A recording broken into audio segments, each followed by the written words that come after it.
আল্লাহ আল্লাহ, এত সুন্দর কাপড় পরে বসছি, এত সুন্দর যেন পোশাক পরে বসছি, আমরা যেন আতর লাগাইছি, ইতর লাগাইছি, সুরমা লাগাইছি, আর না জানি কেমনে কেমনে সাজন করে নিয়েছি, কিন্তু সুন্দর শরীরখানা একদিন ধোলায় লুটালুটি করবে। এত সুন্দর শরীরখানা যখন আমাদের শরীর থেকে রূহ নামে জিনিসটা বের হয়ে যাবে, আপনার আমার শরীর থেকে রূহ নামে জিনিসটা বের হবার পর আপনার আমার জন্য যেন কেউ গরম পানি করবে, ওদিক থেকে গরম পানির ব্যবস্থা চলতেছে, নিম পাতা গরম পানি হবে, কুল পাতাও নিম গরম পানি হবে আপনার শরীরটাকে ধোয়ানোর জন্য। আল্লাহ আল্লাহ, আমরা কখনোই গড় করলাম না, আমরা কখনোই ভাবনা চিন্তা করলাম না এত সুন্দর কাপড়টাকে খুলে দেওয়া হবে। আল্লাহ আল্লাহ, এই সমস্ত কাপড় খুলে দেওয়ার পর আপনাকে যেন এমন ভাবে গোসল দেওয়া হবে যেমন মনে হয় দুলহাকে গোসল দেয় নাই। আল্লাহ আল্লাহ, সুন্দর শরীরখানা, সুন্দর শরীরখানা আজ যেন ধুলাই লুটালুটি করে, কেউ যেন পুছনেওয়ালা নাই, কেউ যেন দেখনেওয়ালা নাই। আল্লাহ আল্লাহ, যেমনি শরীরখানাকে আমাদের গোসল দেওয়া শেষ হবে, আল্লাহু আকবার কবীর, কে যেন সাদা কাফন নিয়ে এসে হাজির হয়েছে।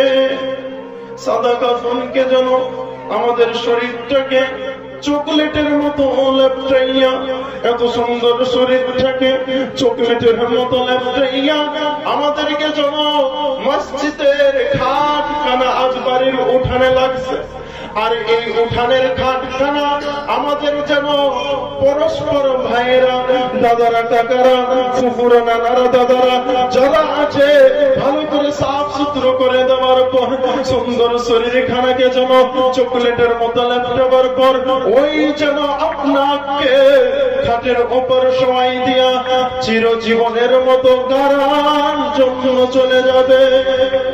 আল্লাহু আকবার কবীর।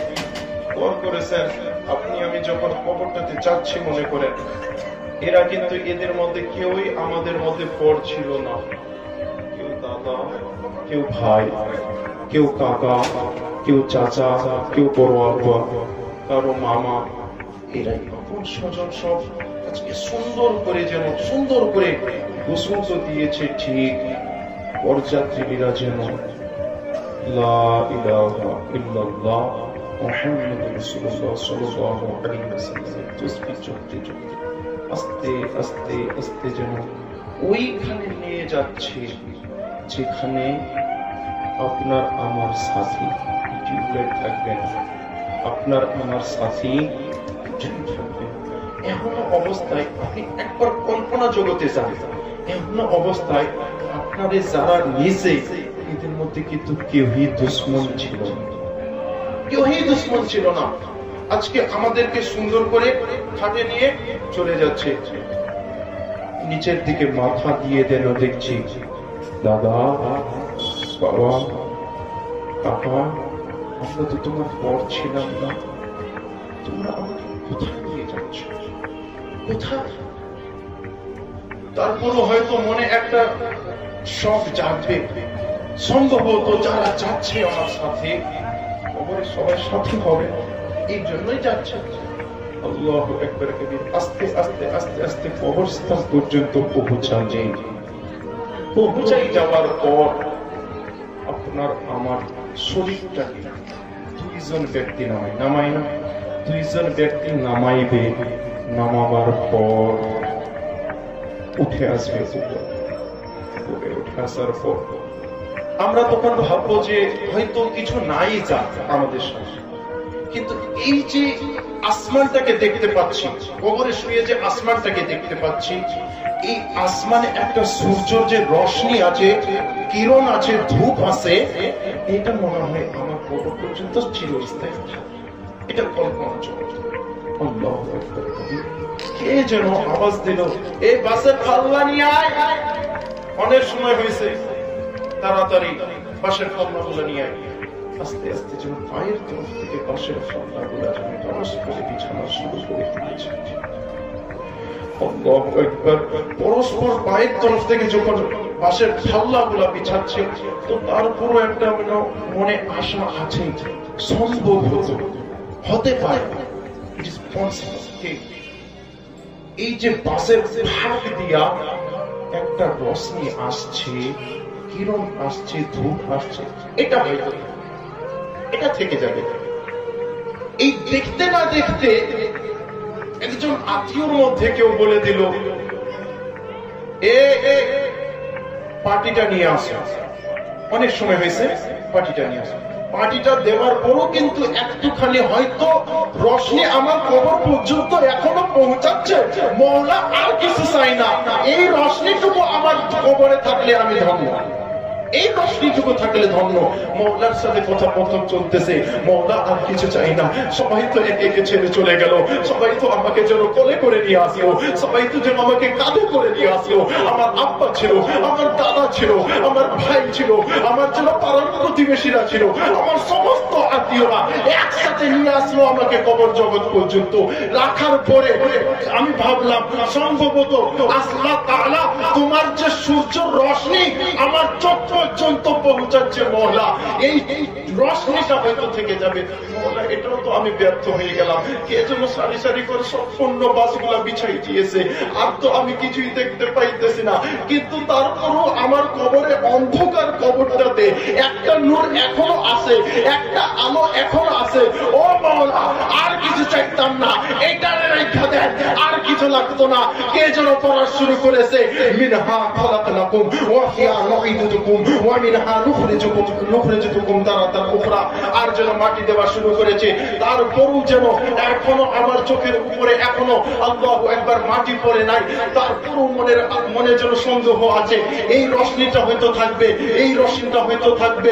থাকতে থাকতে থাকতে আল্লাহু আকবার, যেন চাহিদা আছেই, কিন্তু কে যেন চোখের উপর বালি দিয়া এটা প্রমাণ করে দিল, এ বাপ শোনো, যতদিন পৃথিবীতে ছিলা তুমি আমার আপন ছিলা, সন্তান ছিলা, এখন কবরে রাখার পর তোমার থেকে বড় দুশমন আর আমার কেউ। তোমাকে আমি এখানে গাড়ার পর তোমার সাথে আর কোন সাক্ষাৎ, মিট, মুলাকাত কিছুই।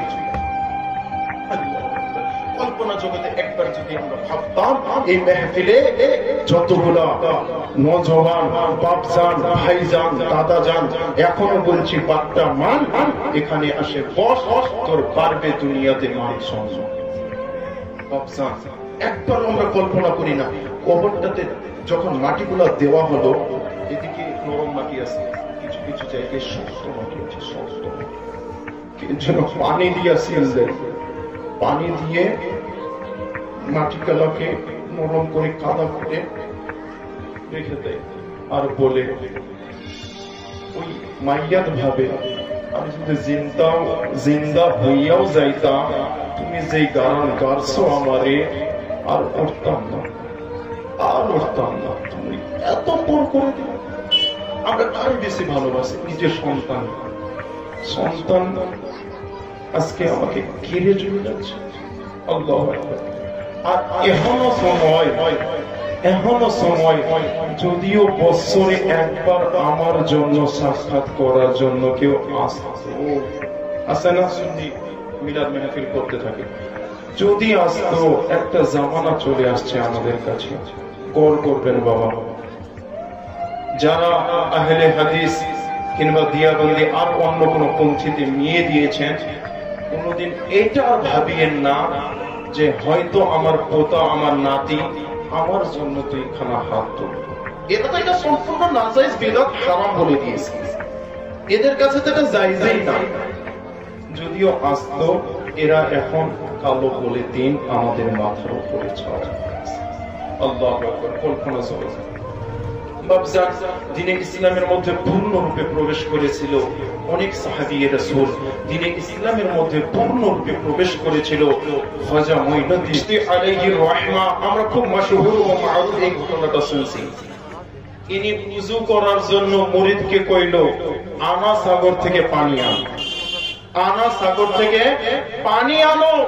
খাজা মুঈনুদ্দিন চিশতি ওযু করব, যেমনি হুকুম হয়েছে, মুরিদরা আইসা যেন দেখতেছে কে যেন পানিকে দেবে না, এই চিন্তা ধারাতে দল বল রেখে দিয়েছে